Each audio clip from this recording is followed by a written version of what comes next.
Hey, welcome back to the podcast. Grace Gong is here, and she hosts a top venture capital podcast called Smart Venture Podcast. They have C-level VPs of Google, Meta, Amazon, Sephora, Dunkin' Donuts, Chipotle, Pepsi, Instagram, Deloitte, Reddit, Lyft, so much more. Managing partners of top funds. It sounds funny to hear it all in one place.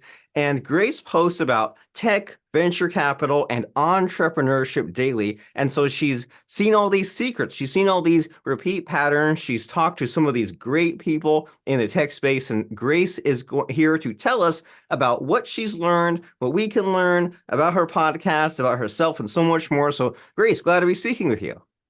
Thank you so much for having me. Thank you so much for the super amazing introduction. I've never heard people actually read it to me about my own intro, but yeah, you're killing it. Thank you so much. Well, you're very welcome. And that is sort of spooky, right? When you type something or you write something, and then when you hear it out loud, it kind of hits you in a different way, which is why podcasting is so important because we can read a book, we can watch the videos, but it helps so much to just have this daily feed and to get these lessons and to get inside the heads of these people that have just accomplished amazing things like Instagram. They grew it so quickly, and these brands that we've heard of and know with tens of thousands of employees, and they've raised and created billions of dollars. And so you have this podcast, but what are you all about? What drives you? What's your passion? What's your focus? Totally. I think when I started my podcast, it kind of goes back to why I started my podcast because I came to the US as an international student and I have no business connection. I don't have a business network.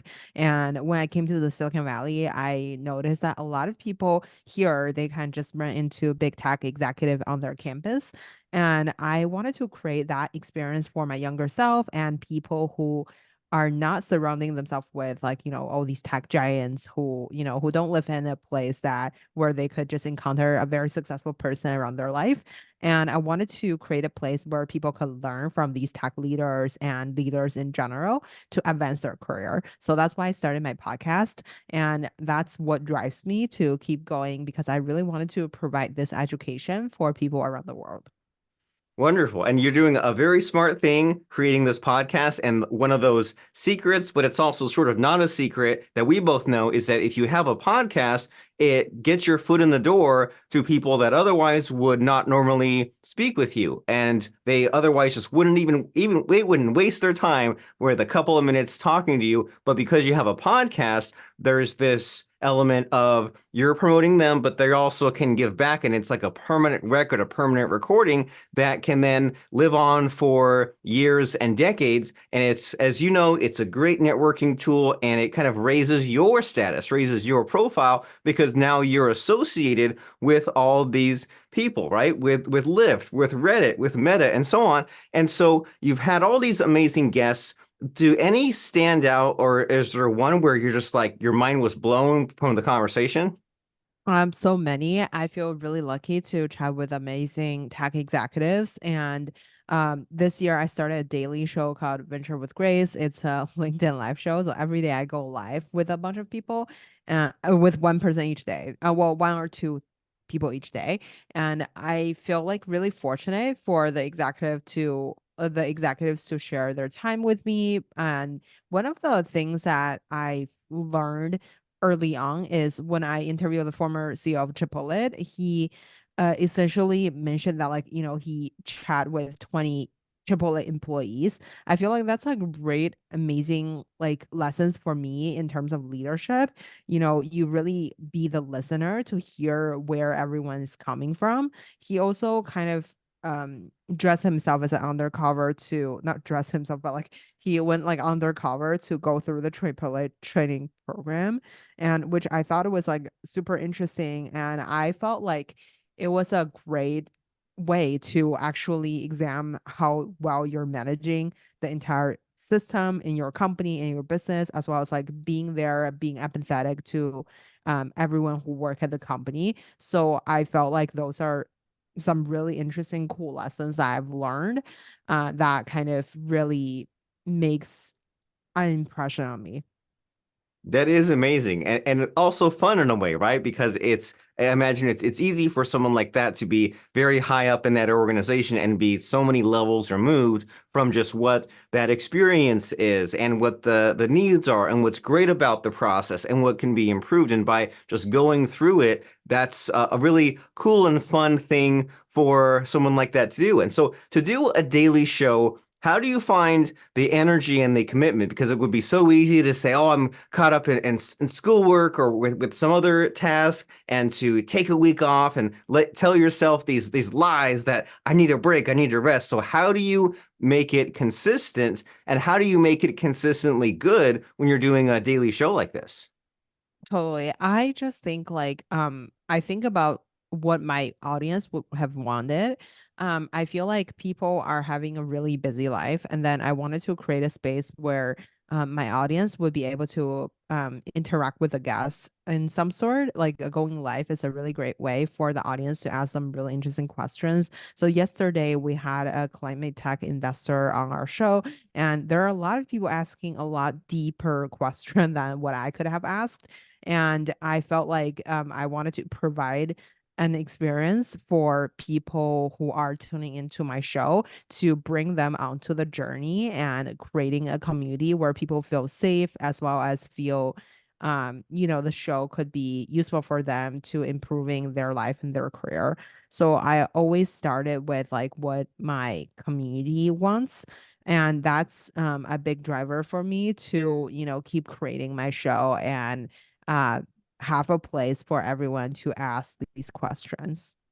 Well, great. And you're so right that it can be a motivating factor to think of, well, who am I helping and who am I maybe letting down if I don't do the live stream on that day? So that way it's not just about the buttons and the tasks and what you have to do, but the people that you're helping. And I've also noticed that when I have like guests of different status, then sometimes I keep thinking like, oh, if I have this like really huge, amazing, famous guest that's accomplished so much, that will be like my best episode yet. But sometimes it's the mid levels or the up and comers where the really interesting kind of content happens. And have you noticed something similar? Like sometimes these people that are in positions you haven't heard of or companies you haven't heard of, sometimes that's like your best material.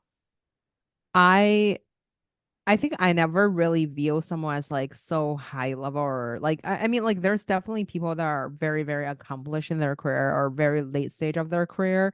But I tend to see them all as like human, and then I feel like they're just facing different audience, right? Like I think if you're executive, like the content is maybe more towards like leadership or something more in the general sense. If you're younger in your career, such as if you're an analyst or associate at firm, you're probably providing value as the value is like something more current and then more trending because of like people are more focusing on specific detailed subsectors that some people may be engaged with. So I feel like the younger people will provide a more niched focused content that maybe people found relevant as well as like useful because of it, people could use right away with some of the content they're providing. In terms of like big tech executives or like people you mentioned, more like kind of later stage in their career, they're providing something more general. And I think I think it's two different type of content or like towards two different type of audience for sure. That's very interesting to think about that the younger sort of speakers or guests are more specific and actionable, and then later in life when they've been in multiple companies, multiple roles, maybe higher up in the food chain, so to speak, then they're giving the more general advice and more like more of a summary because they've had all these decades of experience. And so in your journey here of growing the show, growing the audience, getting these guests, has anything really surprised you?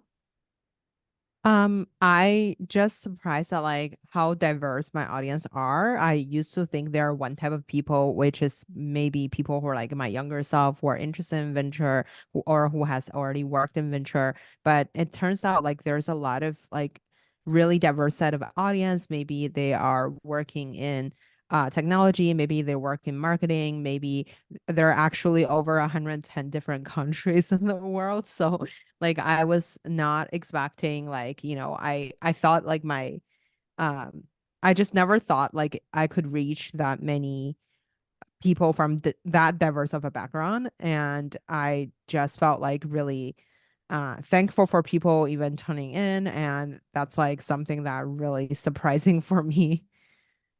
Just that Yeah. there's so many people, many different locations, many different backgrounds, and many different reasons for tuning in. And also, what's great about your journey is that you're becoming known, you're helping others, and you're also you yourself are learning a lot. So, is there like a top one or two tips that you've accumulated? I mean, I'm sure that you've had some amazing insights, spoken to some amazing people, but is there like a recurring lesson, or is there a top lesson from all these episodes you've done?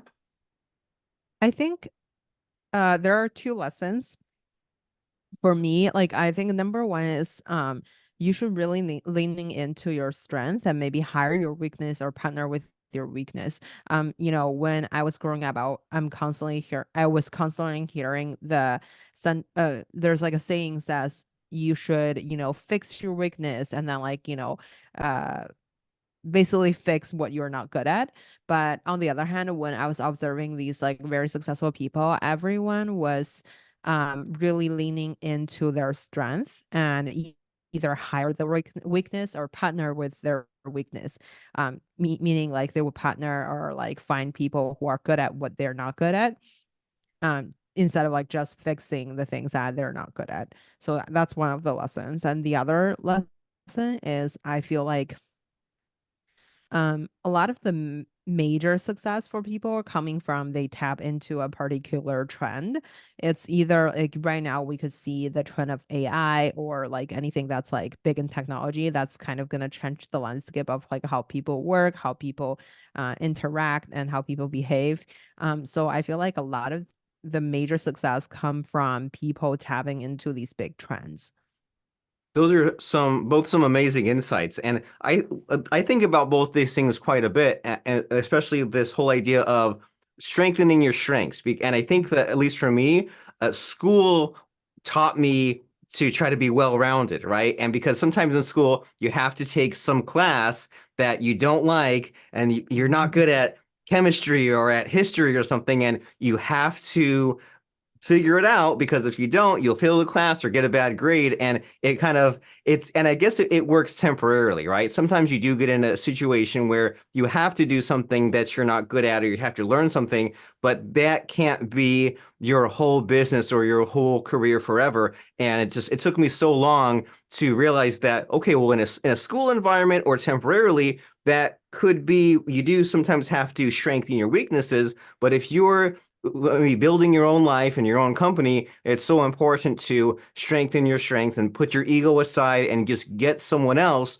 to handle the problem or fill that role better than you can. And so that's very cool and interesting to think about. And so, what is this building towards? Like, you have this show, you have it a daily show. Is it the kind of thing where you say, oh, well, I'm just seeing where it goes, or do you have an objective in mind, or just what's happening with you in the show moving towards the future?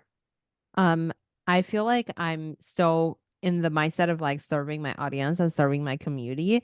And I definitely want to reach like more people who needs help with things like this. Like so basically trying to advance their career as well as like learning new things about technology and investing and entrepreneurship in general. I would love to help whoever needs the content to see the content and then consume the content as well as like benefiting from it. And I wanted to just follow where the community leads me to like, serve their needs in general. Okay, well, wonderful. And so we've been focusing and talking a lot about the podcast, and we heard a little bit about you, right? You come from China. And so what is your story like? Like what led you here and what is your career like? Yeah, totally. So I think like I always wanted to become an entrepreneur. When I was in high school, I started like a school English newspaper in China. So um basically I just asked all my friends to cover the extracurricular activities. And then a lot of the people who are trying to study abroad, and then they wanted to present their extracurricular activities to schools in a foreign country. And some of them like would just like purchase our newspaper to like kind of like send it to the school. And I kind of started this small business, or like you say like a student organization or something, to help people do so. And then we're like a fast growing student organization. We grew into one of the biggest student organization in my high school. And I wanted to really start a business in the future of my career. However, back in time, like starting a startup or like starting a company was not necessarily the norm. Even now, although a lot of people are starting businesses all over the world, but like the traditional job path is still like kind of really um is like what most people are picking, to like following a particular career path to pursue, a career in a specific sector. And when I came to the Silicon Valley, I noticed a lot of the people here who are starting amazing companies has also had some sort of entrepreneurial project when early on in their career or early on in their life, maybe in high school, or like like having a lemonade stand or selling something on eBay. Like I always notice the pattern that people have these entrepreneurial experiences very early on in their life. And however, like being in Silicon Valley, being around of a lot of other entrepreneurs and investors, you got really encouraged by the community. Like so basically a lot of people would was able to pursue what they have done early on in their career to um a different level. So they actually treat it like a business, actually keep going with their businesses. So I really wanted to kind of create this kind of environment for people who may not be in a place that's they basically they have to be in a norm of pursuing a particular career or whatever. They're under a lot of pressure. No one else understands them. I want them to find a belonging and find a community on the internet to help them, pursuing their dream life. Wonderful. And I like your mindset. It seems like a lot of when you examine a situation and you say, well, what can I do to make a difference or what can I do to improve? You think, well, what are most people doing and what would maybe a small edge case like to do instead? And what stops them and what kind of emotional story do they tell themselves and how are they stressed? And maybe then how can you then jump in and create a community and just help them to get to where they need to go. And so it's wonderful to hear about all these things that you've accomplished and about your mindset. But because it's a podcast, it's fun to talk about stories and especially stories of failures and struggles because we can all learn from those sorts of things and it's bad in the present as you're going through something, but when you look back and you see how far you've come, you can maybe laugh a little bit at your past misfortunes. And so do you have anything to share along those lines as far as maybe a past failure or a past stressful moment or situation that you can share with us that we can learn from? Absolutely. So actually, when I was younger, I really wanted to go to film school. I really like romantic comedy or like writing comedy in general. And when I was younger, I wanted to pursue like film school for my like grad school, and I applied to a bunch of film school and I got rejected from them all. And when I came to Silicon Valley, I feel like it was a blessing in disguise because I feel like I just like the creative aspect of things. So creative aspect could be in business, could be in venture capital, could be in like entrepreneurship. It could be like you could apply creativity into so many different things that's not script writing. Turns out I'm like a really terrible script writer. I can Yeah, I don't think it's a really viable path for me in terms of career wise. I think it's a great hobby, but not something that I wanted to pursue my whole life. And I feel like it's a at the time I was like crying my eyes out. I thought like it was the end of my career. I would never go anywhere with this, and it was like my dream job. However, like now looking back, I'm so glad none of the film school took me because I don't particularly want to pursue a career in film. So yeah, anyway, so that's like a failure that I had. However, I feel like, if you're stuck in a situation, if you feel like, oh, this is the end of the world, or like everybody reject you, I feel like, sometimes a lot of people say keep going, but I feel like sometimes you can also reexamine like why you like the things that you wanted to pursue. Sometimes it's maybe because of like a deeper thing that you're thinking about. Maybe it's like, self-validation. Maybe it's like creativity, or like some sort of like things with like a deeper meaning behind the particular super level, like super surface level things that you're pursuing. So that's like my lessons from the failure. I find that to be very helpful that when you come up across some kind of a dead end rejection failure, then you probably have like 4 or 5 strategies in front of you, right?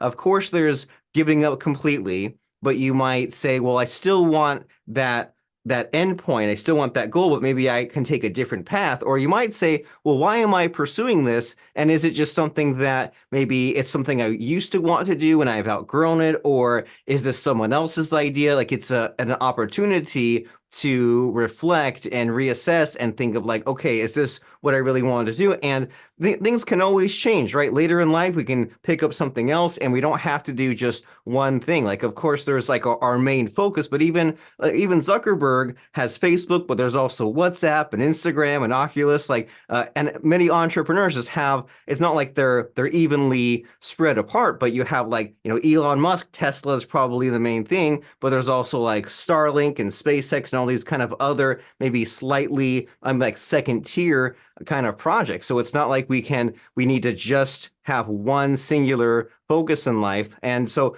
yeah, this is all great to think about and talk about. And I can tell that you're just someone that go has all these different guests and asks all these kind of interesting questions. And so, is there a dream guest, or is there someone that you want to have on your show that you haven't, or like some kind of type where you're like, oh, I'd really love to fill such and such role in a future episode? Yeah, totally. I feel like maybe this is really cliche, but since I live in Silicon Valley in the tech world, I would love to have Elon Musk on the show. I feel like he's definitely a different type of thinker, and him and maybe Mr. Beast, because I feel like I like observing him from afar as a creator. I just felt like he is also like a really different, distinguished like thinker in the creator space, as like he's measuring things with analytical method instead of like just being, when you think about like being a creative, it's kind of like, oh, creativity, like, sitting there like drinking coffee or like drawing a picture or something. But like Mr. Beast really professionalized this into like a career for himself, and he have been doing it such a successful way, and he have just like really gives me some like different perspective to think about in general. The people like that give me perspective as well, and you think that they're definitely unique and they stand out and they get attention, and they're not even one hit wonders. These are people that manage to stay in the news and keep our attention probably every few days for years at a time. And sure, there's very mixed feelings about many of these people, but they're definitely doing something right as far as their forward momentum, and they're always accomplishing things. And you're so right that there's so much to take in about what they're saying, what they're thinking, what they're doing, what their thought process is. And we need more of that, right? And we need to tune in because we all have the same 24 hours in a day, and we can choose to watch reality TV, or we can be pursuing our dreams and our goals, and then kind of get these experts in our head and think, well, what would Elon do in my situation? Or what would Mr. Beast do if he had to solve this problem that's in front of me? So it's kind of like when they say that you should read biographies of people and autobiographies and things like that, just to like feel their voice and to know like what would Winston Churchill do in my situation, and things like that. And so how do we listen to your excellent show? And are you someone that says, start from the beginning, start from the most recent? This one particular episode is a good starting point. Like, what would you say is the plan of attack for a new listener tuning into your show? Thank you so much for asking and giving me a chance to share about my show. So my show is called Smart Venture Podcast, and I actually really like the most recent episode with Dave Long. He is CEO of Orange Theory, which I go very often. And I really like that episode. If you haven't heard about my podcast, you should probably check out that episode. And my different episodes are like based on different um experts in different industries, such as like the Sam of Pepsi. Maybe if you have a career in marketing, you should listen to that episode. Or just like different guests have like different focuses. So definitely check it out. And I have a daily show called Venture with Grace. It's on LinkedIn. It's live on LinkedIn every work day. And sometimes I have two episodes at 9 or 11. And but it's 9 a.m. every day, work days. And you can also listen to all the episodes on Spotify or Apple by searching Venture with Grace. Thank you so much. And thank you for being here. So, Venture with Grace on LinkedIn Live, and then Smart Venture Podcast, which is at svppro.com.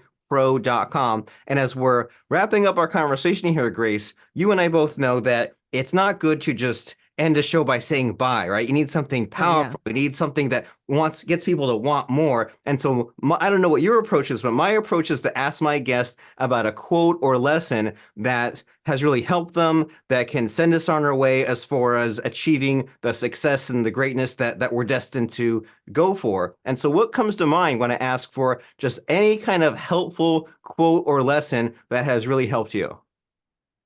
I know it's cliche, but every day I think about just do it. Like I feel like it's a really classic Nike quote, but it just motivates me every day because I think massive action drives massive results.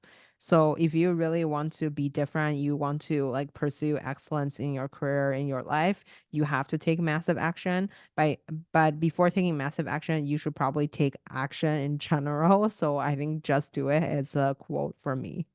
I agree completely. It's wonderful advice and so simple. It does not get much simpler than that. Just do it. And your job as a podcast listener right now is to just do it and go and find Venture with Grace on LinkedIn Live, as well as subscribe to the Smart Venture podcast on podcasting platforms. That way, this is not just some idea that you might have, whether you want to grow a company or exit a company or leave your 9 to 5 and create your own future, whatever it is. You won't learn it all in one go. You have to have the steady daily feed that's coming into you. And you might be scrolling Facebook and just getting angry about what's happening in the world, or you can choose to focus your attention on Grace's conversations with some of these amazing innovators, unicorn founders, Craigslist, Square, Loom, Cruise, Pepsi, all the ones that we mentioned. So tune into the Smart Venture podcast with Grace Gong. And Grace, it's been lovely speaking with you. Thank you so much. And if you want to, I feel like everyone should also check out Robert's service. Like, do you want to talk about your service? This is your show, any after all? Yeah, no one has ever asked me on my show about my stuff. And thank you very much for that two-way reciprocity. My service is called DFY Podcast, and I have a team of people that manage podcasts from the show notes, the production, getting it live on social media, the videos, the graphics. So that way, podcasters like you and me, Grace, can just show up and focus on the content and speaking with our guests and all those clerical minutia tasks and making sure it's on all the platforms and it's all getting done and on a schedule. That's all important, but our focus needs to be on running our business, not on being in there and doing all the important work, but the kind of the low level work. So dfypodcast.com is my team that it creates new podcasts and also manages existing podcasts. So thank you very much, Grace, for leaving that opening for me as well. Thank you so much for having me on your show. And I really appreciate you. And thank you again. Thank you. Grace Gong, Smart Venture Podcast.